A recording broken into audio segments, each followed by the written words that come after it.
Once upon a time, Celine stood in front of her small mirror, her eyes glowing with happiness as she adjusted her earrings. The morning sun touched her skin gently through the window. Today was the beginning of her wedding week. She picked up the cream-colored invitation card from her bed and smiled again. You are invited to the wedding of Celine and Everett. Date: the 21st night of September. Time 11 p.m. Venue: Moon Hill Square. She had waited years for this moment. Everett, her best friend since childhood, had finally proposed after saving money from his farming and construction work. Celine, a teacher at the local primary school, had told her friends the good news, and within days the whole village was buzzing. Even the tailor, the loudest woman in town, had offered to sew her dress at half price. The drums, the music, the dancing, it was going to be a celebration no one would forget. But someone had not smiled, had not danced, had whispered something strange. Celine had been walking back from the town hall where she went to submit her guest list. The sky was just turning orange, and her slippers slapped gently on the dusty ground. Chickens scattered as she passed, and a group of boys played football near the market square. She waved at them. Go home before dark, she teased. But just as she turned the corner near the old well, a figure stepped out from behind the tree. An old woman. Her clothes were faded, torn at the edges. Her skin was like old leather, wrinkled and dark. She leaned on a stick and didn't smile. She looked at Celine with her one good eye. Celine slowed down. Good evening, Mama, she said politely. The woman didn't answer. She just pointed at the bag in Celine's hand. Your wedding, the old woman finally said. Her voice was cracked like dried wood. Don't do it. Celine blinked. Sorry. Don't marry on that day. Not on the 21st night. Celine's smile faded. I don't understand.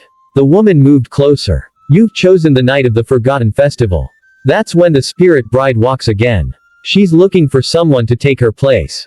Celine took a step back. What spirit? The woman nodded slowly. 50 years ago, they offered her as a bride to the gods. They tied her, painted her in chalk, and danced around her as she screamed. She was never found again. Every 50 years, on the red moon, she comes back for a new bride. And this year, that date is your wedding day. Celine stared at her, then laughed nervously. Mama, are you okay? There's no festival like that. My parents never told me anything about this. The woman gripped Celine's arm with shocking strength. Ask your grandmother. Ask the oldest ones in this town. They buried it in silence. But evil doesn't sleep. Evil remembers. Then she let go and disappeared into the darkening path. That night, Celine couldn't sleep. She tossed and turned on her bed. What kind of tale was that? A spirit bride. A forgotten festival. The idea sounded like something out of a nightmare. She tried to laugh it off, but every time she closed her eyes, she saw the old woman's face. By morning, Celine was angry at herself. It's just an old woman with old stories, she told herself in the mirror. Nothing is going to spoil my wedding. The next day, she visited her grandmother, who lived near the edge of the village. Nana Marjorie was in her 80s but still sharp as a blade.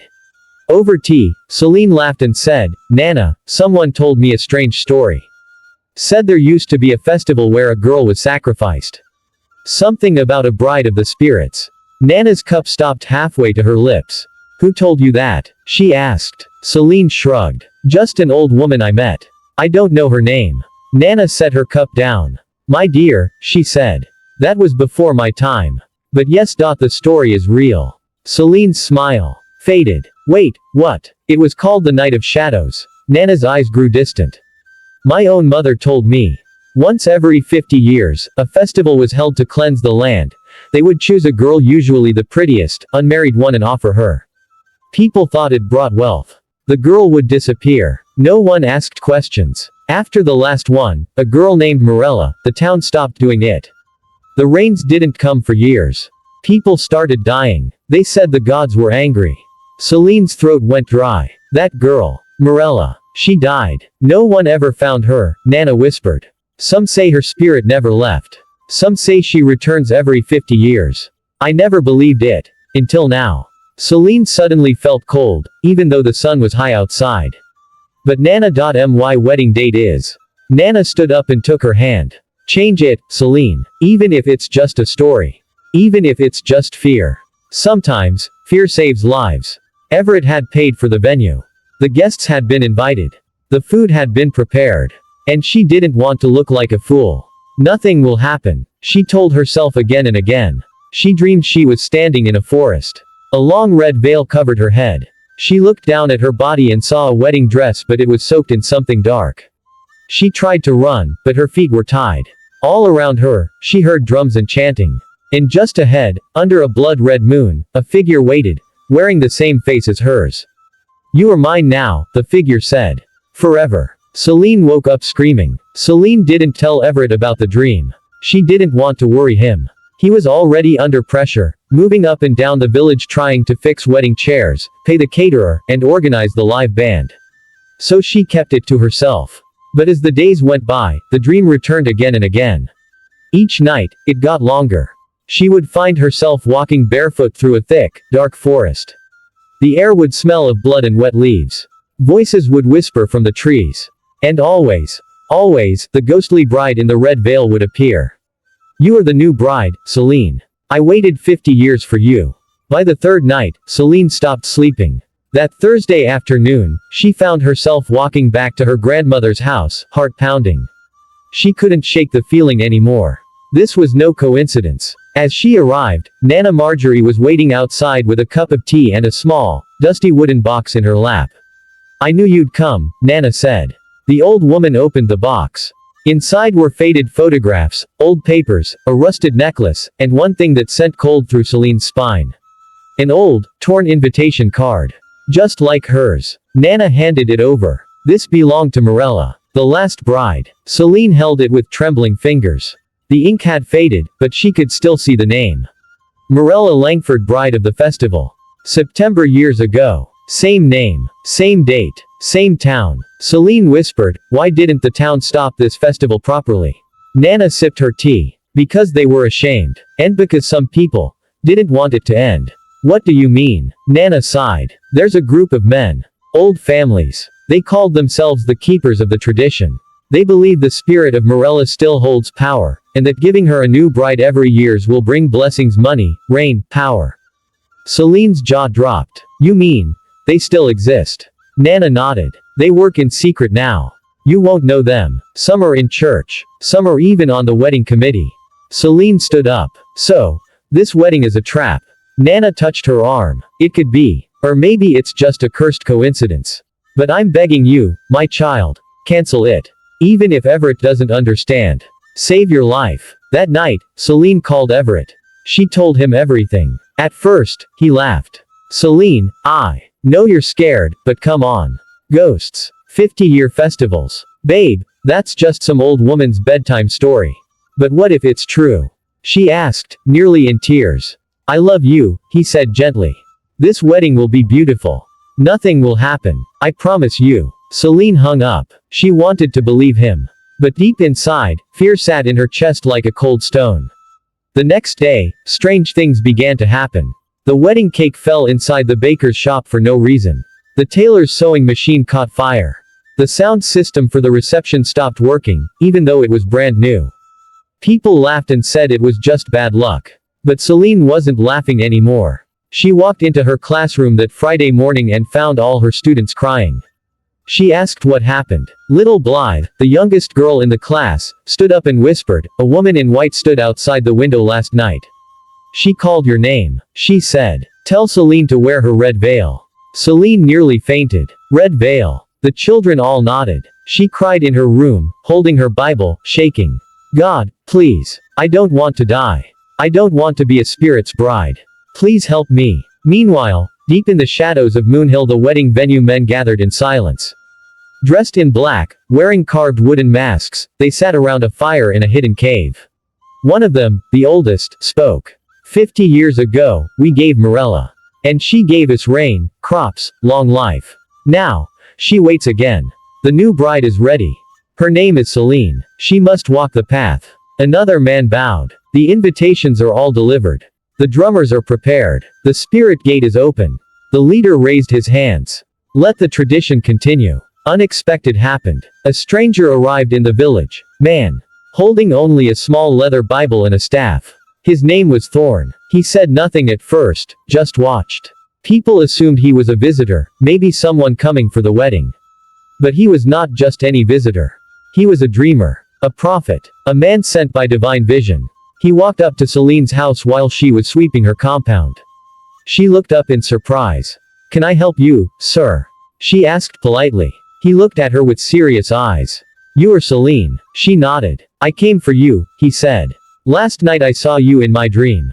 You were standing at a gate between life and death. A red veil covered your face. You were calling for help." Celine dropped her broom. Thorn stepped forward. "You have 7 days to cancel this wedding. If you don't, she will come for you." Celine's heart skipped. "Who are you?" she whispered. He replied, "A servant. A warrior. And if you allow me, your protector." Celine told him everything. The dreams. The old woman. Nana's warning. The secret group. The cake. The students. Everything. Thorn listened carefully. This is not just a village curse. It is spiritual warfare. And it has begun. She just sat by the window, staring outside, watching the breeze move the leaves gently like they knew something she didn't. Her fingers were tightly wrapped around her Bible. She had prayed, she had fasted, she had cried. But the fear inside her was growing like a vine. "You are the new bride, Celine. I waited 50 years for you." The voice from the dream would not leave her head. He looked tired, sweaty and dusty from fixing chairs and decorations at the Moonhill Square. He smiled and kissed her forehead, but when he looked into her eyes, his smile faded. "Celine," he said softly. "Are you okay?" She shook her head. Everett sighed and sat beside her. "I know all this is scary. But I promise you, nothing will happen. I'm here. God is with us." Celine wanted to believe him. She really did. But as she opened her mouth to speak, the lights in the house suddenly flickered. Then went off completely. The fan stopped turning. The clock on the wall stopped ticking. Silence. Total, eerie silence. Everett stood up. Maybe the generator. Suddenly, a loud crash came from the kitchen. Like a plate falling. Then another sound scraping like someone dragging something heavy across the floor. Everett grabbed a broomstick and stepped into the kitchen. Celine held her breath, frozen in fear. He flipped on his phone flashlight. Nothing. All the plates were in place. No one there. But the smell. Something foul lingered in the air. Like burnt hair and rusted blood. Everett returned, confused. "Nothing's there," he said. "Maybe a rat knocked something." Celine stared at him. "You didn't smell it." "Smell what?" Celine didn't answer. She just whispered, "She's here." While they both tried to sleep, Celine's phone lit up. One message. No number. No sender name. It simply said, "Wear your red veil, my darling. The drums are calling." Celine threw the phone across the room. The next day, she decided to visit Thorn, the strange preacher. He had set up a small prayer tent at the edge of the village. Nothing fancy. Just a white cloth roof, a few plastic chairs, and a large wooden cross nailed to the nearest palm tree. Celine sat with him for hours. Told him everything that had happened since they last spoke. The message. The foul smell. The flickering lights. The crashing sound. The shadow in the kitchen. The frozen clock. Thorn nodded. "They're warning you," he said. "Testing your fear." Celine's voice shook. "Why me?" Thorn looked up at the sky. "Because evil doesn't like light. And your soul is full of light." She lowered her head. "What should I do?" He took her hands. "You must pray. But also, you must prepare. Because the battle is near." Then he stood up and handed her a small bottle. "This is anointing oil. Use it to mark your doorway. And stop sleeping alone. Evil loves silence." Celine returned home with the oil and poured it across every corner of her door frame. She placed her Bible on her pillow. She left worship music playing. But her heart was still pounding. She called Everett again. "Please stay with me," she whispered. "I don't want to be alone." He agreed. He came with his mattress and lay beside her. But they didn't sleep. They just waited. Waited for something. Around midnight, Celine finally drifted off. But she was back again. In the forest. The same dream. Only this time, it was different. Children were standing in a circle, crying silently. Their eyes were hollow. Their hands were tied with red ropes. One by one, they turned to her and said, "She's coming for you. Don't wear the veil." Then they vanished into smoke. And the bride appeared again. Only now, Celine saw her face clearly for the first time. It was her own face. Morella wasn't just some ghost anymore. She looked exactly like Celine. Like a twin's. Celine shot up from her sleep, sweating, gasping, heart racing. Everett sat up too. What is it? Before she could answer, they both heard it. Dum, dum, dum. A slow drumbeat outside the window. Not loud, but steady. Celine ran to the window and looked out. No one. But the drumbeat continued, like it was inside the air. Inside the ground. Inside her head. She turned to Everett. Do you hear it? He paused. Then nodded. Yes, I do. The next day, they told Nana Marjorie. The old woman sat quietly for a long time. Then she opened her drawer and pulled out a small photo. A black and white picture. It showed a beautiful girl in a wedding gown standing near Moon Hill, with sad eyes and a red flower in her hand. This is Morella, she said. My childhood friend. Celine stared. She looks exactly like me. Nana nodded. That's why they chose you. Because you're her mirror. Celine whispered, so this is not just a curse. It's personal. Nana touched her cheek. They want to finish what they started. That afternoon, Thorn returned to Celine's house. He came with a small group of children prayer warriors from his ministry in another town. They were no older than 10, but they carried a boldness that lit up the entire compound. Their leader, a little girl with large eyes and braided hair, stepped forward and held Celine's hand. My name is Blythe, she said gently. God sent us to help you. Celine nearly cried. Children? She asked Thorn. You brought children? Thorn nodded. Sometimes, children hear God clearer than adults. That night, they gathered in Celine's living room and prayed. Celine felt something lift off her chest. But peace doesn't mean safety. Because at exactly 3 a.m., the front door creaked open on its own. Wind howled into the house. The lights turned red, and in the hallway mirror, Celine saw a figure walk by in a wedding gown. With her face. The morning after the mirror incident, Celine didn't speak for a while. She just sat in her compound with a blanket wrapped around her, rocking back and forth. Her eyes were open, but it was like she wasn't there. Everett was right beside her, holding her hand tightly. Thorn stood under the tree with the group of praying children. Blythe was drawing crosses in the sand with her finger. The others just sang a soft worship tune that carried into the wind. Finally, Thorn broke the silence. It's time we talk about what's really going on. Celine slowly lifted her head. You mean there's more? Thorn nodded. Yes, much more. He sat down gently on a wooden stool and pulled out a small leather book from his bag. It looked ancient. Brown, torn edges, pages yellowed by time. This book, he said, is called The Chronicle of Hollow Shadows. It was written by a missionary who lived in this village over 100 years ago. He recorded things the town wanted to forget. He opened the book and showed them a drawing. A girl, in a wedding dress, standing at the edge of a forest. Behind her masked men in black robes holding spears made of bone. Her name, Thorn said, was Morella. Celine blinked. I look exactly like her. Yes, Thorn nodded. And that is why this is not just a haunting. It is a replacement ritual. Everett frowned. What does that mean? Thorn sighed. Morella's spirit is trapped. But because she was never truly released. The men who sacrificed her belonged to a secret order called the Circle of Ashes. They made a blood covenant. And now, every 50 years, they must give a new bride to keep their power alive. Celine whispered, so the drums, the dreams, the mirror, it's all part of the ritual. Yes, Thorn said quietly. And it builds slowly, feeding on fear, until the final night. The Red Moon Night. That night was 5 days away. Celine's stomach tightened with panic. How do we stop it? Thorn closed the book. The first step is to expose the living members of the circle. Because they are the ones preparing everything. And they're closer than you think. Everett looked confused. You mean, people in this village? Thorn nodded slowly. People you know. People you trust. Later that day, Celine, Everett, and Thorn walked to the town library. Not many people went there anymore, but the records room in the back had old guest lists, event registers, and town council notes dating back decades.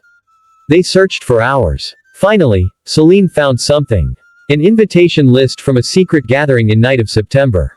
She froze. The names were handwritten. Some had faded. But 3 names stood out clearly. Cornelius Bright, man now the village doctor. Raymond Kelly, the chairman of the wedding committee. Pastor Alvin Crow, the head pastor of the local church.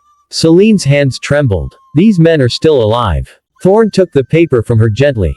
Now we know where the power is coming from. Celine locked all her doors. She sat with Everett and Thorn in the living room while Blythe and the other children read from Psalms and prayed.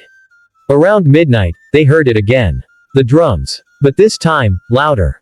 And closer. Outside the compound gate, Celine peeked through the curtain and saw them. 5 men, wearing long black robes and white bone masks. They stood still, not moving. Just watching. Celine stepped back quickly. Thorn stood, holding up his Bible. Everett grabbed the anointing oil. Thorn spoke clearly. You are not welcome here. This house belongs to the living God. The lights in the house flickered once. The drums stopped. When they looked outside again, the masked men were gone. News spread that one of the village dogs had gone mad during the night. It had attacked its owner without reason. Its eyes were said to be glowing red. Celine knew it was a warning. But the devil wasn't the only one sending messages. As she walked past the church, Pastor Alvin Crow, the same man on the old invitation list, called out to her from the pulpit. Celine, he said gently. You're walking in dangerous company. That preacher, Thorn, he's confusing you. Celine stared at him. Is that a warning? He smiled without warmth. Only love can keep you safe. You don't want to invite chaos, do you? That evening, Blythe had a vision. She was sleeping in Celine's guest room when she suddenly screamed. Thorn and Celine rushed in. What is it? Thorn asked, holding her shoulders. Blythe's eyes were wet with tears. I saw her, the child said Morella. She was standing in a mirror, brushing her hair. And she said, she's ready now. Celine asked, ready for what? Blythe turned to her. She's ready for the veil. And she said you'll wear it, whether you like it or not. Thorn wasted no time. He climbed the village hill and rang the bell of warning, an old rusty iron bell no one had touched in decades. It was only rung in times of danger or war.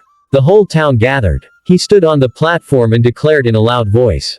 People of Moon Hill, you are in danger. The night of the forgotten festival is rising again. Morella's spirit is not sleeping. She wants a bride. And some of your leaders are helping her. The crowd murmured. Pastor Crow stepped forward quickly. This man is possessed. He shouted. He's trying to destroy our peace. But Celine also stepped forward. She held up the invitation card. Morella had this same invitation. 50 years ago. Same date. Same place. Same blood. I look like her. They want me. I will not die for their evil. A fire was lit outside the village square. It wasn't from a stove or cooking pot. It was a symbol. The cult was preparing. And the final ceremony was getting close. 5 days left. The air felt different. Celine could feel it from the moment she opened her eyes that morning. The sky was blue, the sun was shining, birds were singing. But something in the wind whispered danger. It was the 21st of September. The wedding day. The date everyone had been waiting for. The same date Morella had disappeared 50 years ago. The same date the masked men were now preparing for again. Despite the warnings, the dreams, and the evidence, the wedding was still happening. Why? Because Everett refused to cancel it. I've prayed. I've fasted, he told her. This marriage will go ahead. No demon, no ghost, no spirit will stop what God has started. Celine wanted to argue. She wanted to scream. But she was tired. So very tired. The dreams had drained her. The visions. The fear. And now, with the whole town buzzing about the event, she didn't want to bring more shame to her family. So she said nothing. She wore the dress, put on the makeup, and smiled when the camera came. But inside her chest, her heart was weeping. The wedding started at exactly 1100 p.m. Strange time, yes. But in Moon Hill, evening weddings were not uncommon. The elders said the moon blessed marriages. Now Celine understood why they chose this time. Because the moon wasn't just watching. It was part of. The church was full. People dressed in bright colors.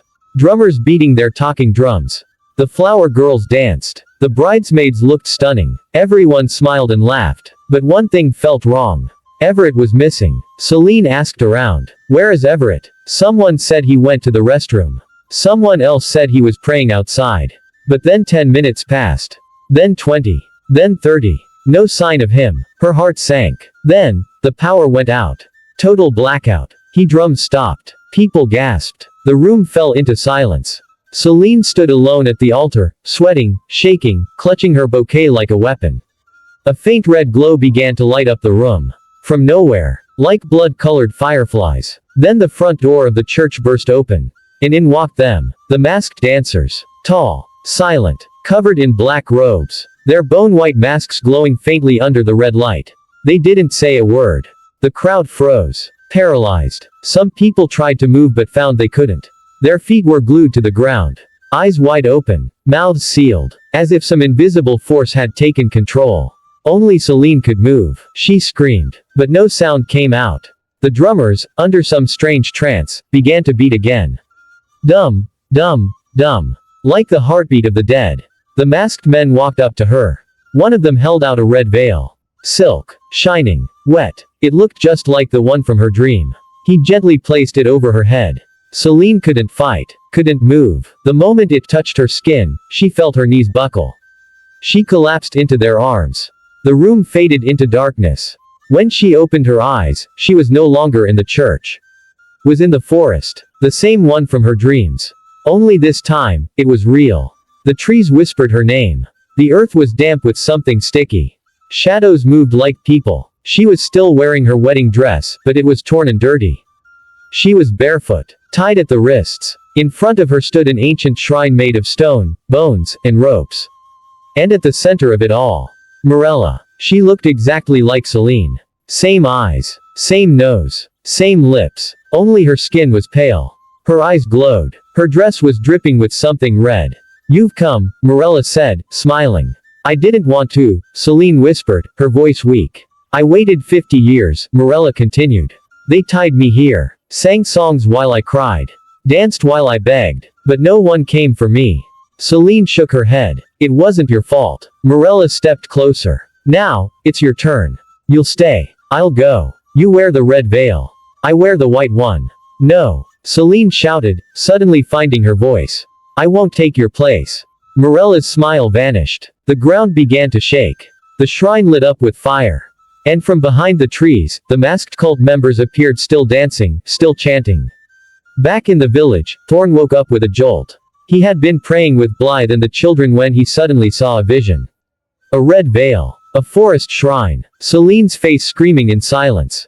She's gone. He shouted. They've taken her. He didn't wait. He ran to Moon Hill. Everett was found unconscious behind the church. The wedding had ended in confusion and fear. But the real battle was just beginning. Celine stood now in the center of the shrine, tied to a stone. Morella raised a blade. Not to kill her, but to mark her. To seal the spirit's transfer. Suddenly. Flash. A beam of light shot through the forest. The chanting stopped. The masked men staggered. Thorn stepped into the clearing, Bible in one hand. Anointing oil in the other. This ends now. He shouted. The forest shook. The spirits screamed. Morella hissed. Celine looked up. Help me. She cried. Thorn began to pray in tongues. Blythe and the children followed behind him, singing a worship song that echoed like thunder. You have no rival, you have no equal, now and forever, God you reign.